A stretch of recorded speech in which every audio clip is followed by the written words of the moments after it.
Hola, ¿qué tal? Buenas tardes, mi nombre es Joel Guillén y voy a ser hoy vuestro guía a lo largo del recorrido que vamos a hacer tan dinámico, divertido por la vida de un personaje medieval. Vamos a dedicar este vídeo a un segmento específico que serían alumnos de bachillerato de la rama humanística con nociones en arte. En este caso hemos elegido la reina Isabel de Castilla. Muy importante en su época, tanto políticamente como social. ¿Por qué? Porque hubo muchísimos cambios durante su reinado. Vamos a centrarnos un poquito en su vida. Isabel de Castilla nace en Madrigal de las Altas Torres en 1453, 1453, si mal no recuerdo. Y Isabel de Castilla no nace como futura reina de España, es la hermana de Enrique IV, mejor dicho, la hermanastra por parte de padre de Enrique IV, y realmente no es la sucesora al trono. Pero, ¿qué pasa? Que su hermano Enrique IV se le consideraba en la época una persona que era estéril. Entonces, Enrique IV tiene una hija, pero nadie en Castilla cree que es suya. Con lo cual, tras varias refriegas con su hermana y con el resto de nobles, accede a llegar a un acuerdo con su hermana y la nombra princesa de Asturias. La nombra princesa de Asturias y durante tiempo este acuerdo queda vigente, pero una de las cláusulas que tenía es que Enrique IV tenía que decidir sobre el casamiento de su hermana, pero esta no le hace mucho caso. Entonces, durante un desliz secreto, vamos a ponerlo así, Isabel se casa con Fernando de Aragón, el futuro rey de la corona de Aragón. Entonces su hermano Enrique se entera de todo esto y le quita el título de princesa de Asturias dándoselo a su hija, la Beltraneja, como se la denominaba entonces. Entonces, ¿qué pasa? Pues que empieza todo esto a oscurecerse y surgen las guerras castellanas. Finalmente, después de todo esto, ya os hago un spoiler, las guerras castellanas las gana Isabel de Castilla y es nombrada reina. ¿Dónde es nombrada reina? Pues en nuestro primer punto, donde vamos a visualizar el Alcázar de Segovia. 1474, Isabel de Trastámara es coronada reina en el Alcázar de Segovia. Un segundito que quiero enseñaros unas cuantas cosas. Entonces, en este edificio vamos a realizar un trabajo en el cual os voy a realizar algunas preguntas sobre la arquitectura y sobre, por ejemplo, qué significan algunos puntos de la visita. Es decir, por ejemplo, en la sala del trono, pues quiero que me digáis qué tipo de estilo tenemos en el artesonado. También de qué estilo es la yesería. Esos bancos del trono, ¿a qué estilo? Os aviso, gótico se estila, ¿vale? O sea, quiero un poquito que me digáis eso. ¿Qué significa, por ejemplo, tanto monta? Porque es el emblema de los Reyes Católicos. Quiero que me expliquéis vosotros un poquito sobre eso, ¿vale? Pero bueno, vamos a explicaros también en el siguiente punto de la visita, la sala de los reyes, donde además también aquí me tendréis que explicar qué significa. Yo os voy a decir qué me tenéis que dibujar y concretamente vosotros me lo haréis y diréis qué estilo es, ¿vale? Por ejemplo, el artesonado del techo. Ya os anticipo que durante 1862 el Alcázar de Segovia sufre un incendio. Todo esto que veis aquí no es original. Se quemó completamente y hubo una gran reforma. De hecho, hubo dos. Una que se realizó por Felipe II en el siglo XVI y que cambió la estructura y el estilo del edificio a uno más renacentista, que es el que podemos ver, por ejemplo, en los chapiteles del techo, en los exteriores, con esos tejados de pizarra, ¿vale? Que veíamos en la página anterior, concretamente. A ver si puedo.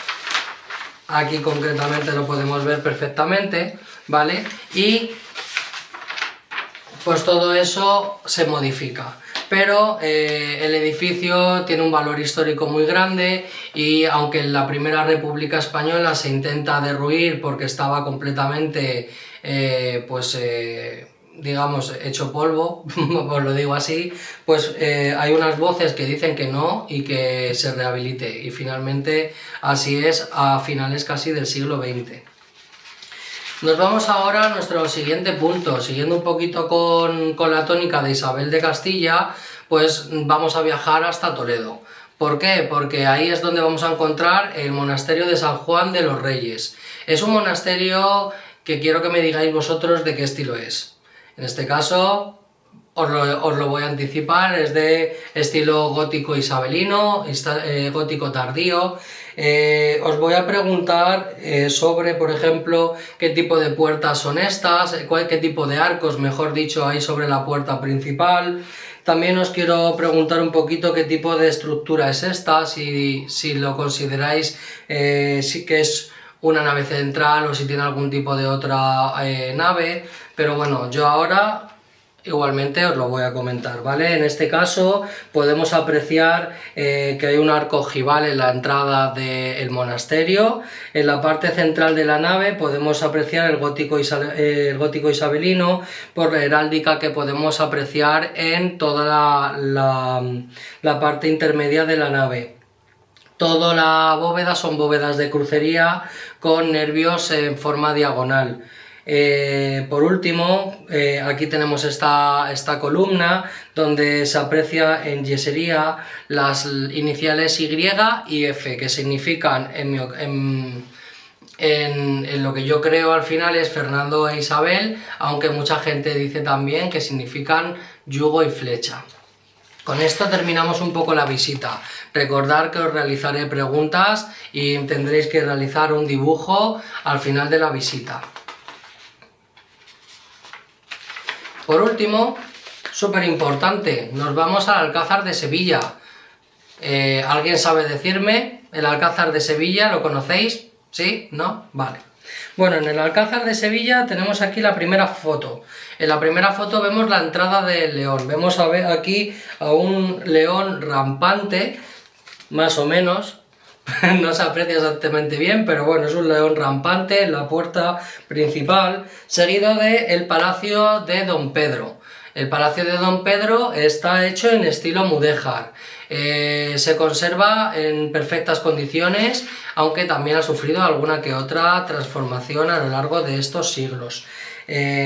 Vamos a continuar la visita posteriormente visitando el Palacio Gótico, ya que además es anterior al Palacio Mudéjar, ya que su construcción data de Alfonso X, si mal no recuerdo, ¿vale?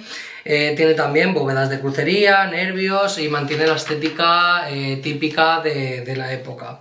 Por último, y no menos importante, nos vamos a ir a la antigua sala de la contratación o la sala del almirante. Ya vemos el artesanado que tiene, el artesonado es una maravilla. En esta sala se mantuvo, como estoy diciendo, la sala de la contratación. Tras la conquista, o mejor dicho, del descubrimiento del Nuevo Mundo, hubo de dotar a la ciudad de un lugar donde los comerciantes podían hacer sus negocios y donde además, de hecho, también planificar las mejores rutas para llegar a los lugares tan lejanos como había en el Nuevo Mundo. Entonces se desarrolla la sala de la contratación. Esta estuvo ubicada en este lugar hasta 1717 aproximadamente y posteriormente se trasladó a Cádiz. ¿Por qué? Porque ya los barcos eran más grandes y su caladero no era el recomendable para poder transitar por el río Guadalquivir. Entonces se tuvo que trasladar en su totalidad en aquella época. No obstante, hoy en día se mantiene un museo al almirante Cristóbal Colón y además, de hecho, se mantiene también en una de sus estancias un museo con lo que sería el dormitorio de los Reyes Católicos en la época. Vamos a comentar que toda esta visita se preguntará, como estaba comentando antes, acerca de cada punto del lugar que vamos a ir transitando, y además, de hecho, quiero que me dibujéis algunos estilos concretamente que vamos a ir visitando. Espero que perdón por ser tan redundante, pero espero que todo este recorrido os esté pareciendo interesante y vamos a continuar. Gracias.